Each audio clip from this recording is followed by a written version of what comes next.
Bill Cypher, one of the most powerful and witty tricksters fiction has seen in a long time, faces Animdude, the embodiment of every emotion from the creator of the popular game series Five Nights at Freddy's. These two may seem to be in entirely different leagues, but what if I told you this fight is a bit closer than you think?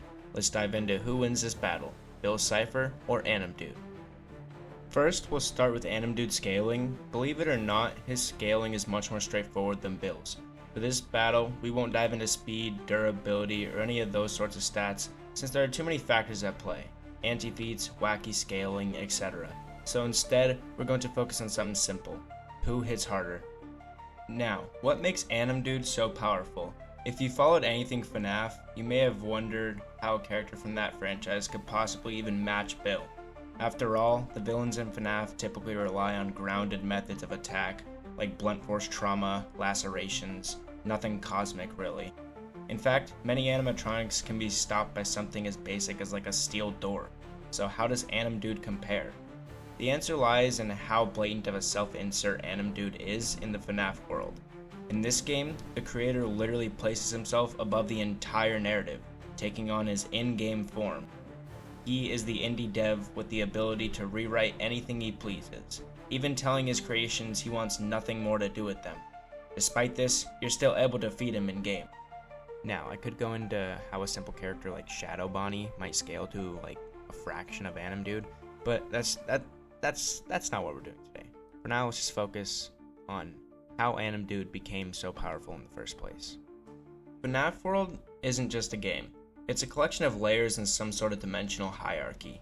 Animdude is aware of that. He is aware that you are playing the game. He knows if you've been there before or not. He knows that even if it defeats you, you'll return. You could argue that some timelines have a higher purpose than others. This game plays with the concept of reality and fiction pretty often.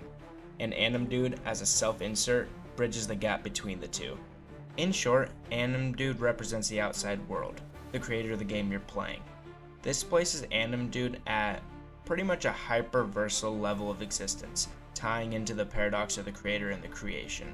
It's quite a bit to think about, so I found an explanation that could maybe put it in a similar worded way, just more in depth with its wording. And I will show that on screen. That out of the way, let's move on to Bill Cypher. Bill Cypher has some insane feats we can try to quantify, so let's dive into his multiversal prowess and see how far beyond existence he truly is. First, let's look at a statement made by Bill about his plan to liberate the second dimension. In this context, liberate likely means to completely destroy, which would automatically place Bill at a universal plus level threat. But it doesn't just stop there. Just like Animdude, a lot of Bill's scaling comes from dimensional feats and statements, universes within universes, dimensions on different planes. It's quite similar to Animdude's situation. Bill's control of the Nightmare Realm would have him scale to it, meaning that anything that can be scaled to the Nightmare Realm should apply to Bill. The Nightmare Realm contains multiple timelines and dimensions, which would place Bill at a complex multiversal level due to the infinite structures within each dimension and timeline. The Time Baby himself also stating there to be timelines within this Nightmare Realm. Before we finish discussing Bill, let's address an anti-feat that people may bring up, which is Bill asking the axolotl to save him during his defeat. Some may argue this makes Bill weaker than the axolotl, but let me explain. It's like the story of the lion and the mouse. One day, a mouse woke up a lion from its nap, and so the latter pounced on the former, ready to kill. The mouse swore that if the lion let it go, then it would one day repay the lion. The lion laughed at the thought of this. How could such a puny creature ever assist their royal figure? Nevertheless, it decided to humor the mouse and let it go. Days later, the lion was caught in the toils of a hunter's net. No matter how hard it tried, it could simply not break out. The mouse heard the roaring and ran over to see the lion trapped. It gnawed on the ropes until they parted, and the lion was eventually free. What I'm trying to say is that just because Bill needed a hand from the axolotl doesn't scale him below it. We know that a mouse isn't stronger than a lion, but a mouse can still help a lion in certain scenarios. With that out of the way, let's compare these two freaks of nature. While Bill Cypher is known for his mind-bending abilities, Animdude's power to interact with reality and pull it into fiction places him on a completely different tier.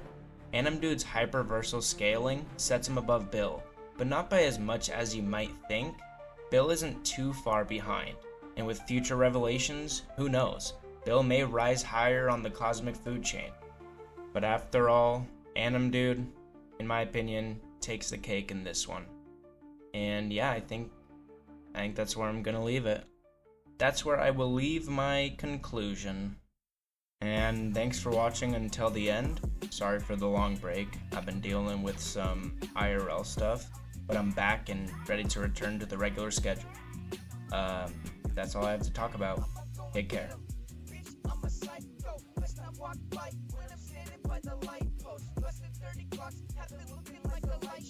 Where the pipe go, he dropped that shit, talking like bro.